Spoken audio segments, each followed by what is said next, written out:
রাজনৈতিক দলগুলো অন্তর্বর্তী সরকারকে ব্যর্থ করার চেষ্টা করছে। সম্প্রতি একজন উপদেষ্টার দেয়া এমন বক্তব্যের প্রতিবাদ জানিয়ে এ ধরনের বক্তব্য প্রত্যাহারের আহ্বান জানিয়েছেন বিএনপি মহাসচিব। রাজধানীতে শহীদ বুদ্ধিজীবী দিবসের আলোচনা সভায় তিনি আহ্বান জানান, রাজনৈতিক দলগুলোকে প্রতিপক্ষ না বানানোর আহ্বান জানিয়ে গণ অভ্যুত্থানের বিজয় নষ্ট হয় এমন কোনো কাজ এবং কথা কেউ যেন না বলে তারও আহ্বান জানিয়েছেন মির্জা ফখরুল ইসলাম আলমগীর। আরও দেখুন মাহবুব সৈকতের রিপোর্টে। রমনা ইঞ্জিনিয়ারিং ইনস্টিটিউশন মিলনায়তনে শহীদ বুদ্ধিজীবী দিবস উপলক্ষে বিএনপির আলোচনা সভায় দিবসটির তাৎপর্য তুলে ধরেন বক্তারা। মুক্তিযুদ্ধ ছিল সাধারণ মানুষের যুদ্ধ, পিপলস ওয়ার। এই যুদ্ধে সকল পেশার মানুষ, ছাত্র, যুবক, সৈনিক, শিক্ষক, প্রতিটি সামাজিক জীবনের প্রতিটি স্তরের সাধারণ মানুষ এই সংগ্রামে অংশগ্রহণ করেছে, জীবন পণ করে লড়াই করেছে এবং অবশেষে স্বাধীনতা অর্জন করতে সক্ষম হয়েছে।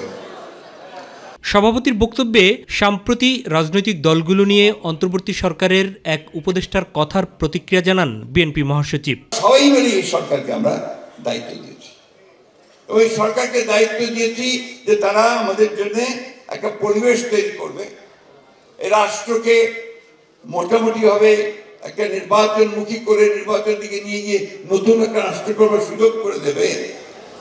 এই জন্য আমরা সবাই তাকে সাহায্য দিয়েছি। তিনি যেন এই কথা বলেন যে রাজনৈতিক দলগুলো অন্তর্বর্তীকালীন সরকারকে ব্যর্থ করার জন্য কাজ করছে, এটা অত্যন্ত মারাত্মক একটা অভিযোগ। আমি তীব্রভাবে প্রতিবাদ করছি এবং আমি মনে করি যে এই ধরনের উক্তিটা প্রত্যাহার করা উচিত। এবং আমি এটা মনে করে দিতে চাই যে দয়া করে রাজনৈতিক দলগুলোকে বা রাজনীতিকে আপনাদের প্রতিপক্ষ বানাবেন না। রাজনৈতিক দলগুলো আপনাদেরকে সহযোগিতা করছে, এটা রাজনৈতিক দায়িত্ব। গণতান্ত্রিক শক্তিকে ঐক্যবদ্ধ থাকার তাগিদ দেন মির্জা ফখরুল ইসলাম আলমগীর। আপনারা দেখছেন যে আজকে ফ্যাসিস্ট হাসিনা পালিয়ে গিয়ে ভারতে আশ্রয় নিয়েছে, ভারতে আশ্রয় নিয়ে সে তার মতো কাজ করছে, সে অ্যাক্টিভ, সে তার কাজ করছে আবার ঋত ক্ষমতাকে ফিরে পাওয়ার জন্য। তো আমাদেরকে তেমন অ্যাক্টিভ হতে হবে যাতে করে আমরা তাদেরকে প্রতিহত করতে পারি, তারা যেন ফিরে আসতে না পারে। ষড়যন্ত্র প্রতিহত করতে দ্রুত নির্বাচনের রোডম্যাপ ঘোষণার জন্য সরকারকে পরামর্শ দেন দলটির স্থায়ী কমিটির সদস্য ডক্টর খন্দকার মোশাররফ হোসেন। নির্বাচনের রোডম্যাপ দেন, জনগণ যখন রোডম্যাপ দেখবে তখন জনগণ নির্বাচনমুখী হয়ে যাবে, আর নির্বাচনমুখী হইলে এই দেশে কোনো ষড়যন্ত্র এই দেশে করা সম্ভব হবে না। মাহবুব সৈকত, মাইটিভি, ঢাকা। জামায়াতে ইসলামের আমির ডাক্তার শফিকুর রহমান বলেছেন, শান্তির ও মানবিক বাংলাদেশ বিনির্মাণে সকলকে নিয়ে কাজ করতে হবে, কোনো অপশক্তির কাছে কখনো মাথা নোয়ানো যাবে না। সিলেটে প্রায় 1.5 যুগ পর কর্মী সম্মেলনে কথা বলেন জামায়াতে ইসলামের আমির ডাক্তার শফিকুর রহমান। তিনি বলেন, দেশের হিন্দুদের উস্কানি দেওয়া হয়েছিল, যারা উস্কানি দিয়েছিল তাদের জবাব দিয়েছে দেশের হিন্দু ধর্মাবলম্বীরা। প্রতিনিধিদের তথ্যচিত্রে আরও জানাচ্ছেন জাহিদ আহমেদ বাবু। দলকে নতুন করে সুসংগঠিত করে তুলতে বাংলাদেশ জামায়াত ইসলামীর মাঠ পর্যায়ের এই কর্মী সম্মেলন। আর সেই ধারাবাহিকতায় সিলেটে আয়োজিত কর্মী সম্মেলনে যোগ দিয়ে মানবিক বাংলাদেশ বিনির্মাণে সকলকে একযোগে কাজ করার আহ্বান জানান জামায়াতের আমির ডাক্তার শফিকুর রহমান। আমরা যেন শান্তির বাংলাদেশ বিনির্মাণে, একটা মানবিক বাংলাদেশ বিনির্মাণে আমরা যেন অবদান রাখতে পারি। এদেশের সংখ্যালঘুরা তাদের উস্কানিদাতাদের উচিত জবাব দিয়েছে বলেও মন্তব্য করেন ডাক্তার শফিকুর রহমান। তারা তাদের বিবেকের জায়গা থেকে প্রতিবাদ করে বলছে, আমরা শান্তিতে আছি, তোমরা আমাদের শান্তির উপর আঘাত দিও না, আমাদেরকে শান্তিতে থাকতে দাও। ভারতকে তারা বলেছে আমাদেরকে দিয়ে আর খেলো না। এদিকে টাঙ্গাইলে অপর এক অনুষ্ঠানে বিগত 18 বছরের রাষ্ট্রের সব অঙ্গ ক্ষত হয়ে পচে গেছে মন্তব্য করে জামাতের সেক্রেটারি জেনারেল জানান, একটি ফ্রি ফেয়ার নির্বাচনের জন্য রাষ্ট্রযন্ত্রের রিফর্ম প্রয়োজন। কেউ কেউ বলছেন যে যত দ্রুত সম্ভব, বেশি সংস্কারের প্রয়োজন নেই। কেউ বলছেন যে সংস্কার কার্যক্রম শেষ করে নির্বাচন দেওয়া দরকার, তাতে যতটুকু সময় লাগে। এই দুইটা প্রান্তিক জায়গায় আছে। রাজধানীর বংশালে বাংলাদেশের অভ্যন্তরীণ বিষয়ে ভারতের দাদাগিরি বাংলাদেশের মানুষ বরদাস্ত করবে না বলে হুঁশিয়ারি করেন দলটি ঢাকা দক্ষিণের আমির নুরুল ইসলাম বুলবুল। সমতার ভিত্তিতে, মর্যাদার ভিত্তিতে আমাদের সম্পর্ক থাকবে, কিন্তু বাংলাদেশের উপরে আমরা কোন দাদাগিরি মেনে নেব না এবং নেব না। জাহিদ আহমেদ বাবু, মাই টিভি, ঢাকা। জুলাই গণ অভ্যুত্থানের কথা মানুষ ভুলে যাচ্ছে, যে কারণে খুনি হাসিনার নামে মিছিল হচ্ছে বলে মন্তব্য করেছেন বৈষম্য বিরোধী আন্দোলনের সমন্বয়ক ও জাতীয় নাগরিক কমিটির মুখ্য সংগঠক সার্জিস আলম। এদিকে ২৪-এর গণ অভ্যুত্থানে যারা শহীদ হয়েছেন তারাই জুলাই অভ্যুত্থানের নায়ক বলে মন্তব্য করেছেন বৈষম্য বিরোধী ছাত্র আন্দোলনের সমন্বয়ক এবং ঢাকা বিশ্ববিদ্যালয় শিবিরের সভাপতি সাদিক কায়েম। বিস্তারিত আবু সাইদ অপু রিপোর্টে।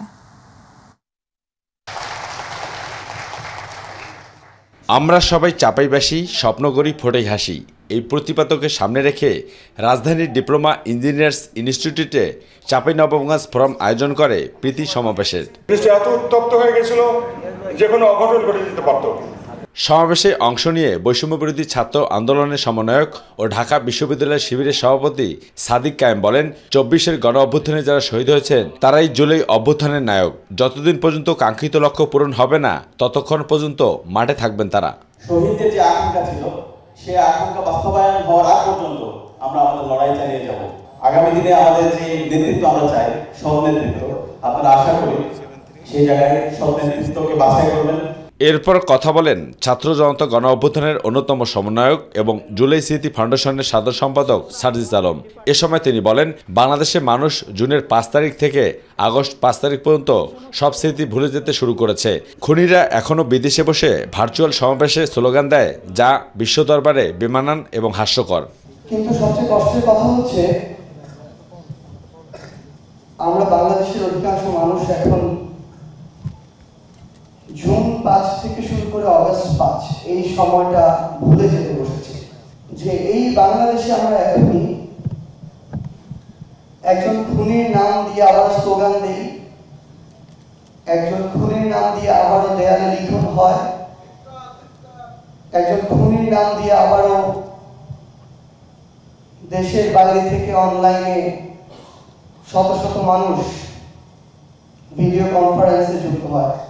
২৪-এর গতিকে ধারণ করে ঐক্যবদ্ধ হয়ে নতুন বাংলাদেশ গড়ার আহ্বান জানান সার্জিস আলম।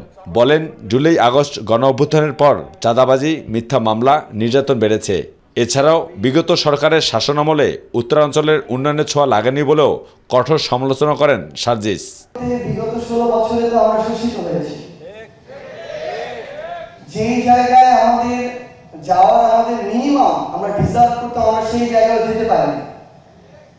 গিয়েছে কোটা, গোপালী কোটা, পরিবার কোটা, আত্মীয় স্বজন কোটা, তেলবাজি কোটা, লীগ কোটা, এরকম অসংখ্য কোটায় এই পুরো উত্তরবঙ্গ বলতে আমরা যা বুঝি পুরো উত্তরবঙ্গকে শোষণ করা হয়েছে।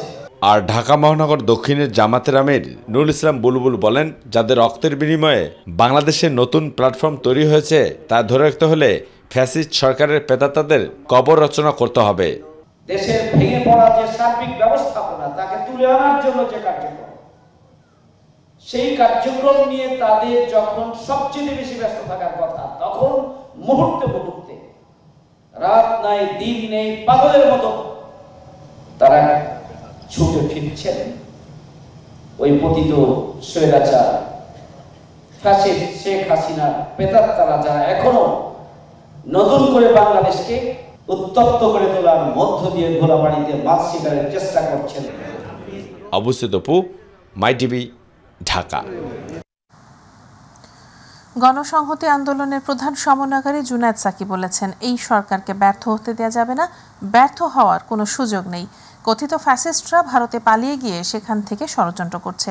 ভারতীয় গণমাধ্যম এর একটি অংশ এবং সরকারি দল নিজেদের স্বার্থে ফ্যাসিস্টদের সহযোগিতা করে যাচ্ছে। বিকেলে খুলনা প্রেস ক্লাবে রাষ্ট্রের গণতান্ত্রিক রূপান্তরে নতুন রাজনৈতিক বন্দোবস্ত প্রতিষ্ঠার দাবিতে কেমন বাংলাদেশ চাই শীর্ষক গণসংলাপ অনুষ্ঠানে তিনি এসব কথা বলেন। গণসংহতি আন্দোলন খুলনা জেলা কমিটি এ অনুষ্ঠানের আয়োজন করে। সভায় সভাপতিত্ব করেন খুলনা জেলা গণসংহতি আন্দোলনের আহ্বায়ক মনির চৌধুরী সোহেল।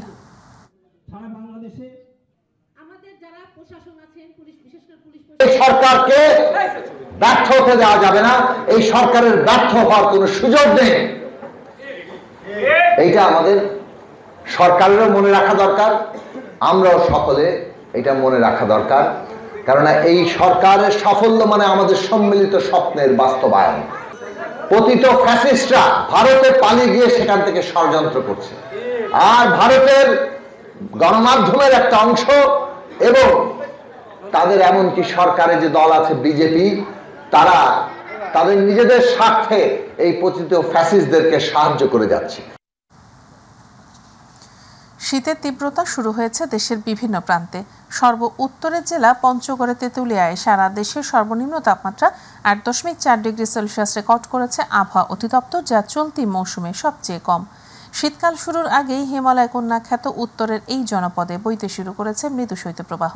আগামী 2 দিন তাপমাত্রা আরও কমতে পারে বলে জানিয়েছেন আবহাওয়াবিদ ডক্টর মোহাম্মদ বজলুর রশিদ। রাকিব হাসানের রিপোর্ট। ধীরে ধীরে বাড়ছে শীতের প্রকোপ। দেশের উত্তরাঞ্চলের জেলাগুলোতে এরই মধ্যেই অনুভূত হচ্ছে তীব্র শীত। হেমন্তের শেষের দিকে সর্ব উত্তরের জেলা পঞ্চগড়ের তেঁতুলিয়ায় সারা দেশের সর্বনিম্ন তাপমাত্রা 8.4 ডিগ্রি সেলসিয়াস রেকর্ড করা হয়েছে, যা চলতি মৌসুমে সবচেয়ে কম বলে জানিয়েছেন আবহাওয়াবিদ ডক্টর মোহাম্মদ বজলুর রশিদ। তিনি জানান, উত্তরের জেলাগুলোতে বইছে মৃদু শৈত্যপ্রবাহ। আজকে সর্বনিম্ন তাপমাত্রা রেকর্ড হয়েছে 8.4 ডিগ্রি সেলসিয়াস। এটা হচ্ছে আপনার পঞ্চগড়ের তেঁতুলিয়াতে, এটাই হচ্ছে এবছরের সর্বনিম্ন তাপমাত্রা। তাছাড়া আপনার রাজশাহী এবং চুয়াডাঙ্গা তাপমাত্রা 10-এর নিচে নেমে গেছে। এই জন্য আমরা আজকে বছরের প্রথমেই আজকে আমরা মৃদু শৈত্যপ্রবাহ ঘোষণা দিয়েছি, বিশেষ করে এই 4টা ডিস্ট্রিক্টে। ডিসেম্বরের শেষ দিকে আবারও শৈত্যপ্রবাহের সম্ভাবনা রয়েছে জানিয়ে আগামী 2 দিন তাপমাত্রা আরও কমতে পারে বলেও জানান এই আবহাওয়াবিদ। তবে যেটা হচ্ছে তাপমাত্রা আপাতত ওই রকম কমবে না, হয়তো আগামীকাল পরশু হয়তো আপনার সামান্য একটু কমতে পারে। তবে যেটা হবে পরশুদিন থেকে তাপমাত্রা আবার বাড়ার সম্ভাবনা রয়েছে, এবং সেক্ষেত্রে হয়তো আপনার সোমবার থেকে বাড়ার পরে 19-20 তারিখে যে আবার নতুন করে তাপমাত্রা কমবে। সেক্ষেত্রে আপনার মৃদু থেকে মাঝারি শৈত্যপ্রবাহ চলার সম্ভাবনা আছে এই মাসের শেষের দিকে, অর্থাৎ 20 তারিখে পড়ে যায়। জানুয়ারিতে শীতের তীব্রতা আরও বাড়বে জানিয়ে ডক্টর বজলুর রশিদ বলেন, বায়ু দূষণের কারণে এবার আগে থেকেই বাড়ছে কুয়াশার প্রকোপও। জানুয়ারি হচ্ছে শীতলতম মাস।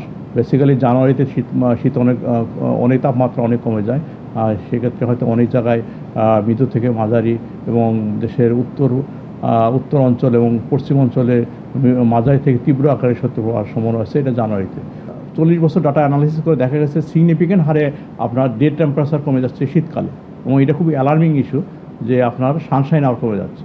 এবং এর মেন কারণটা হচ্ছে প্রচুর পরিমাণ ডাস্ট পার্টিকেল, তারপর ইটের ভাটার কারণে পলিউশন বেড়ে যাচ্ছে, তারপরে আপনার ধূলিকণা বেড়ে যাচ্ছে, এবং এর সাথে আরও পলিউশন আছে। এই পলিউশনগুলো কী হয়, কুয়াশা তৈরি সহায়তা করে। রাকিব হাসান, মাইটিভি, ঢাকা।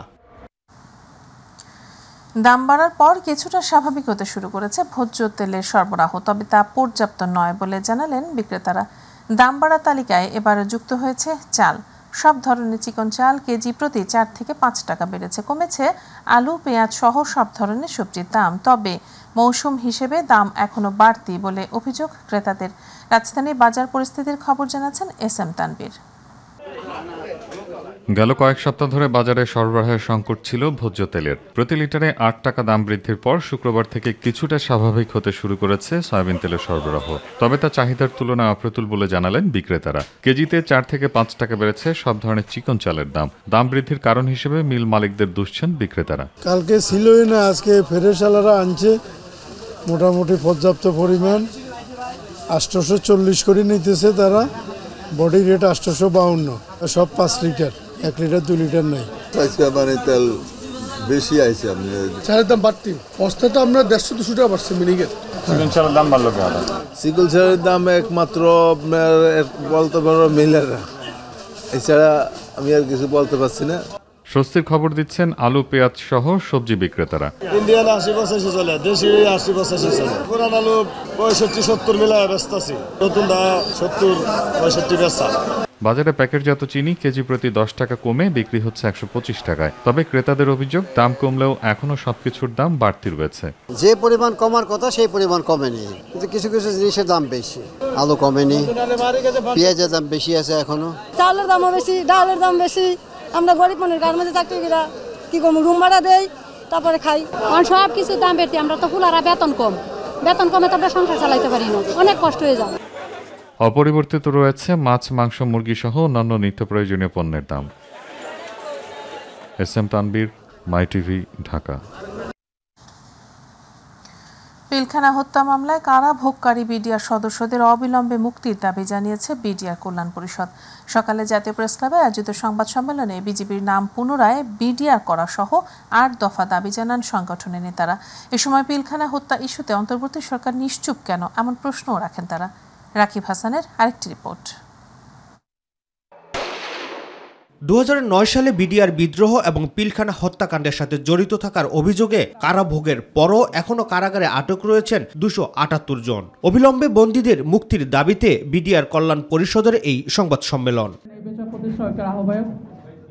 জাতীয় প্রেস ক্লাবের জহুর হোসেন চৌধুরী হলে আয়োজিত সংবাদ সম্মেলনে 8 দফা দাবি তুলে ধরেন বিডিআর সন্তান আব্দুল্লাহ আল মামুন আমাদের প্রথম দাবিটা হচ্ছে ফ্যাসিস্ট স্বৈরশাসক হাসিনার প্রহসনমূলক যে 2টি মামলা করা হয়েছে এই মামলার যে সকল রায় দেওয়া হয়েছে এই রায়গুলোকে বাতিল করতে হবে দ্বিতীয়ত 16 বছর যাবৎ কারাগারে থাকা নির্দোষ যে বিডিআর সদস্যরা আছে বিভিন্ন মেয়াদে সাজাপ্রাপ্ত ফাঁসি যাবজ্জীবন 10 বছর এবং বিভিন্ন মেয়াদে এবং যেই সমস্ত আঙ্কেলরা খালাস পেয়েও আটকা আছে তাদের সবাইকে অতি সত্বর মুক্ত করে দিতে হবে বাংলাদেশ রাইফেলস যে নামটা ছিল বিডিআরের সেটাকে পুনরায় প্রতিস্থাপন করতে হবে এ সময় সংগঠনটির আহ্বায়ক অ্যাডভোকেট আব্দুল আজিজ অভিযোগ করেন কারাভোগের পরও আসামিদের জামিন দিচ্ছেন না আদালত এখানে উল্লেখ আছে 5 আগস্টের পরে যেই সকল ফ্যাসিস্টরা জামিন পাইছে কিন্তু আমাদের বিডিআর সদস্যরা জামিনের শুনানি করতে পারে না এই বাধাটা কোথায় কেন আমাদের বিচারক অসুস্থ হয়ে যান এই বিষয়গুলো আমাদেরকে পরিষ্কার করা উচিত বিডিআর বিদ্রোহের ইস্যুতে বর্তমান সরকারও নিশ্চুপ কেন এমন প্রশ্ন রেখে অবিলম্বে আটককৃতদের মুক্তির দাবি জানান সংগঠনের নেতারা আমরা একটা সুশৃঙ্খল বাহিনীর লোক এজন্য উশৃঙ্খল দেখাতে পারি না রাস্তাঘাটে উশৃঙ্খল করতে পারি না এই জন্য কি আমাদের এটাই কি আমাদের অপরাধ আপনাদের মাধ্যমে আমরা আমাদের এই খবরগুলো পৌঁছাতে চাই বর্তমান বাংলাদেশ সরকারের কাছে আপনাদের এই খবরের মাধ্যমে যেন আমাদের কারা নির্যাতিত ভাইরা যেন সকল প্রকার মামলা থেকে অব্যাহতি পেয়ে যেন পুনরায় আমাদের মাঝে ফিরে আসতে পারেন রাকিব হাসান মাই টিভি ঢাকা সাভারে দিন দিন বাড়ছে সড়ক দুর্ঘটনা ঝরে যাচ্ছে তাজা প্রাণ দুর্ঘটনা রোধে ঢাকা আরিচা মহাসড়ক 4 লেন এবং উভয় পাশে সার্ভিস লেন করা হলেও কমছে না যানজট ও সড়ক দুর্ঘটনা সচেতন নাগরিকরা মনে করছেন মহাসড়কে ব্যাটারি চালিত রিকশার অবাধ চলাচল যত্রতত্র লোকাল বাসের যাত্রী ওঠানামা এবং ঝিমিয়ে পড়া ট্রাফিক ব্যবস্থায় এমনটা হচ্ছে সাভার প্রতিনিধি আসাদুজ্জামান খায়রুলের রিপোর্ট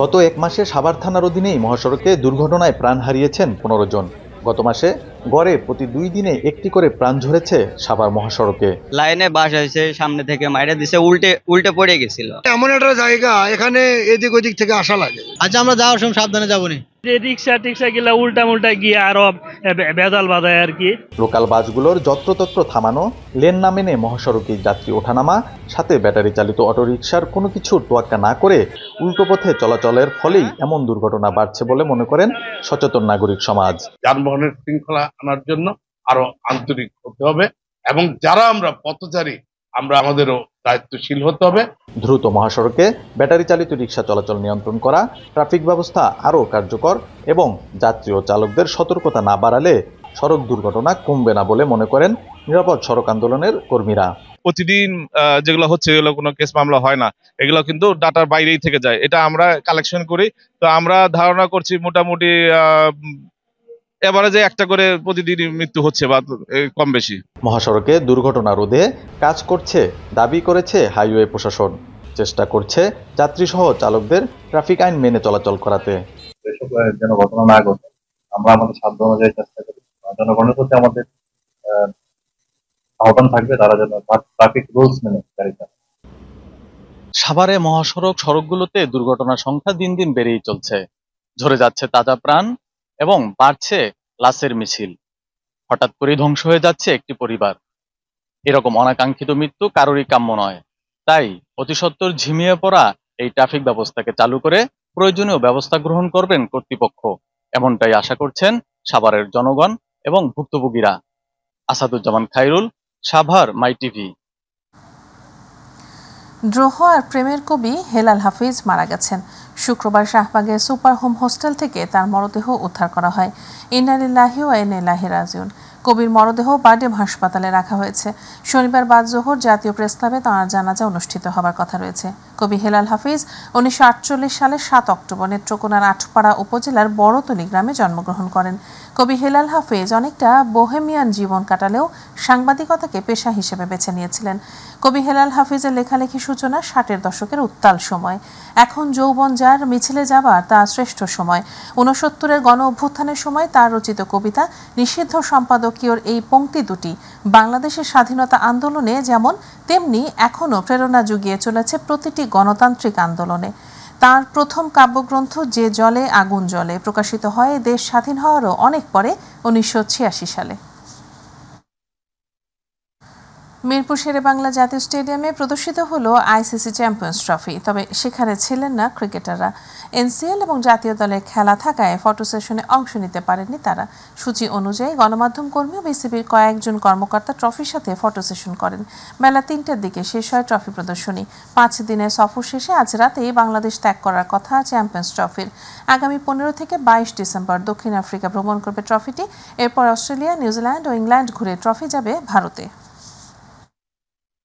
এটা সবার জন্য একটা স্বপ্ন যে ন্যাশনাল টিমের হয়ে নিজের দেশকে সার্ভ করা। তো এরকম একটা বড় ট্রফির সাথে ছবি তুলে ভালো লাগছে। আশা করি সামনে আমরা এটার জন্য লড়তে পারবো।